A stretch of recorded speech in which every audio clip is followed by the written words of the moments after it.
Don't you love that shit? Still have my wreath up.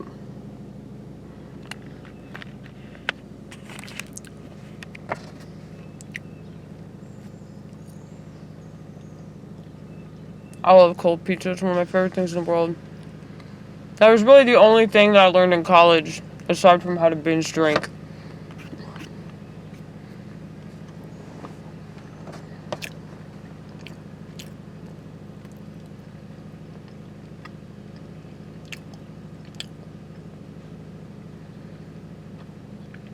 But yeah, man.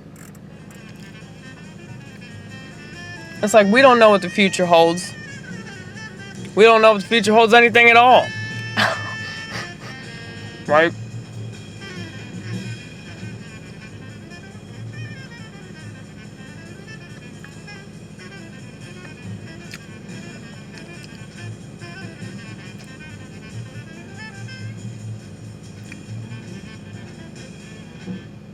Like, it's not that I don't think that I'll be taken care of.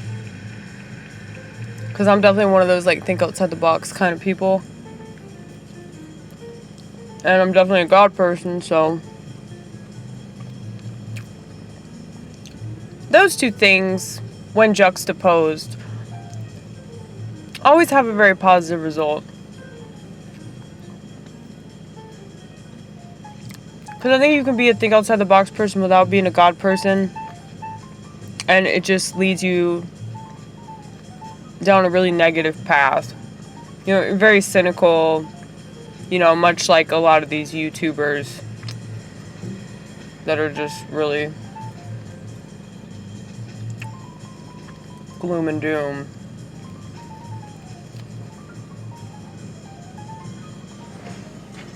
But, you know, you could be a God person, but not a think outside the box person, and then you're like every fucking sheep in church. Or synagogue, or temple, or, mosque. Or Church of Scientology, you know.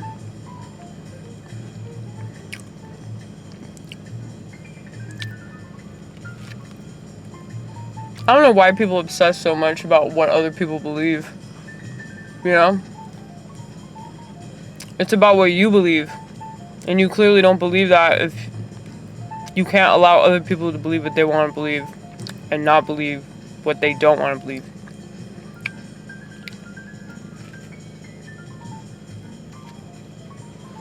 It is annoying though when people like, it seems like they purposely misinterpret scripture, but I guess that's true of everything.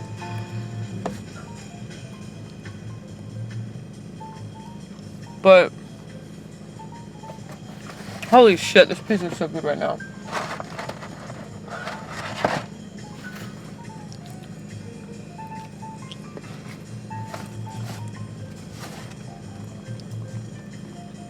Remember when the whole pandemic started? There were certain people, I'll totally admit that I was one of these people, that was really, really, really hoping that Jimmy Kimmel was being arrested. Something told me that was all a bunch of bullshit. It's unfortunate that wasn't the case, though, you know? It was like when President Trump had been selected in 2016, and I had this more than sneaking suspicion that he was just being used.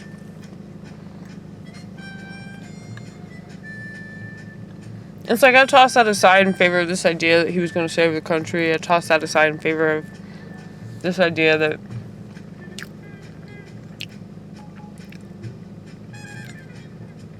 he had this idea of America that was a lot better. I mean, maybe that is true to some extent, but it's like it doesn't matter. He was still being used by the elite. Right.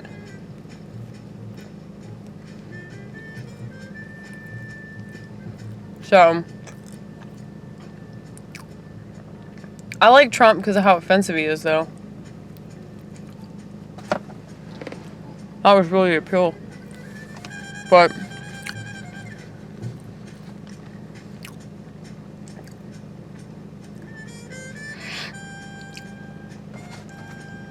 whenever they said that he got the Coors Light virus, I was like, he's in on it. He's in on all this. My original idea about him came back.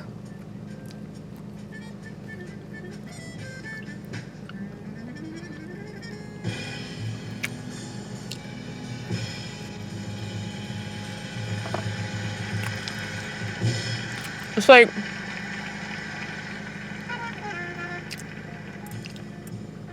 a lot of people that fell for that Q crap, they really want to believe that somebody's doing something about those pedophiles. But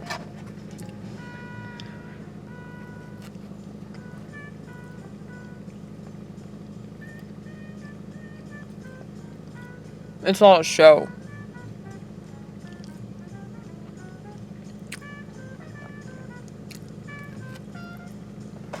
So you can't trust anything.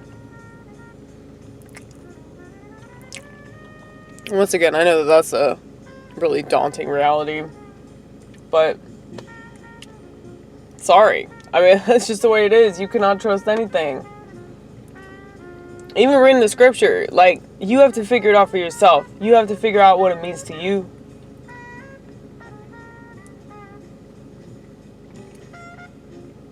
You know, people always get really upset when you say something like that. Because, like, once again, like I was saying before, it's like you're denying a part of their identity. So they identify as a Christian, and by identifying as a Christian, they can't question it. They can't say, hey, well, maybe since these books were written by men, maybe they were lying. You know, maybe this was fabricated. Maybe this is exaggerated. Maybe this isn't exactly the way that I really want it to be, you know. But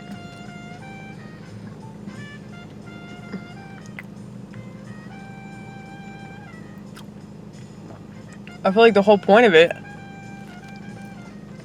was to learn. Hold on. I got a Bible in here now. Let me find it. See, I got this red letter edition Bible.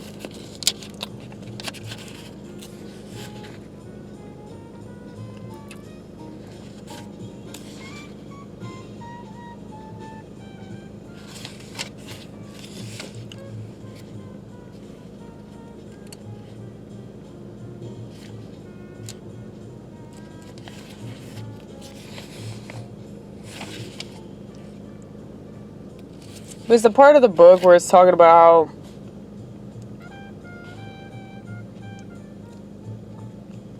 you cannot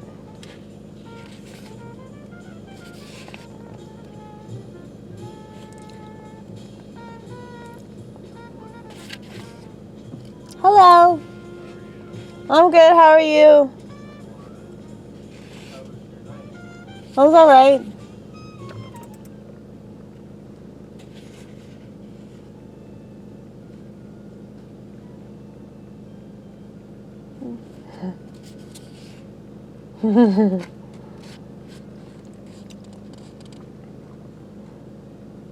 Dude, I gotta find it.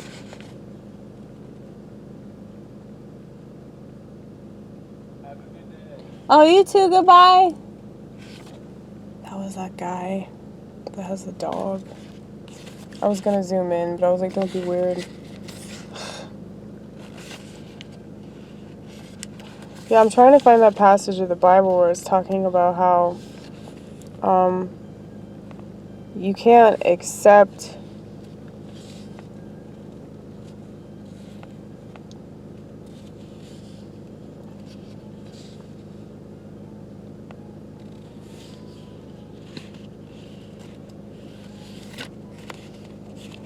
you can't accept God in any way other than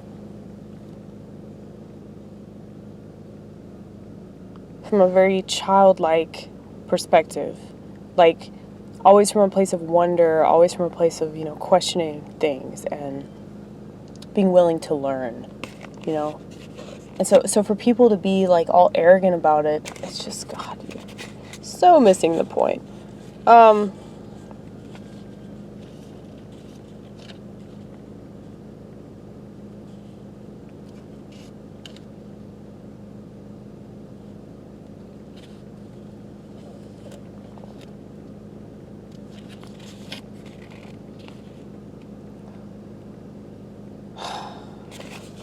Eventually we'll find this passage and we will tell you what it is, okay?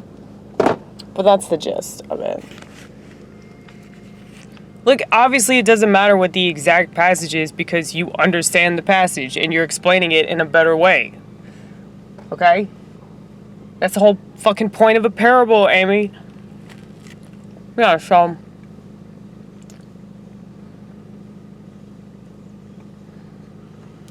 Jesus is making threats, and he's saying, you're not going to get into heaven unless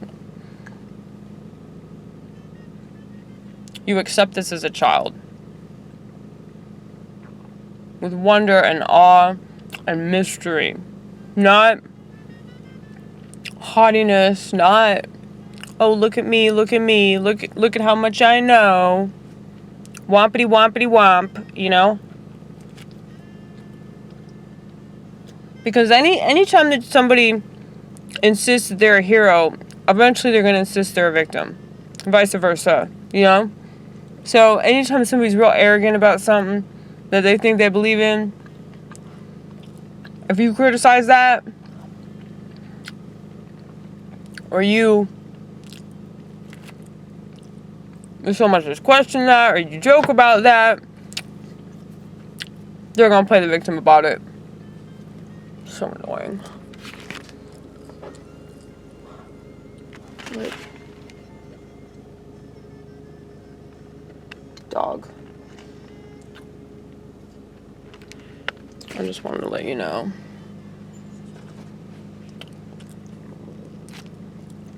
About that really nice Christian dude. He seems kind of slow. Oh, yeah. Well, most people that have dogs are. I mean, I hate to say that, but it's true. No, I think that smarter people have cats. I do. More codependent people have dogs.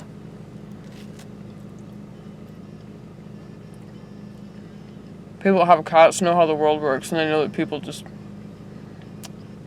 suck all the life and the joy out of you, so they don't need to be in a relationship, you know, quite like a person that has a dog, you know, typically codependent. Oh, don't get me wrong, I fucking love dogs. It has nothing to do with me not liking dogs, okay? Like, people always assume because I'm meow and I have cats that I don't like dogs. That's not true at all. I totally have a dog. Well, if I could afford it. But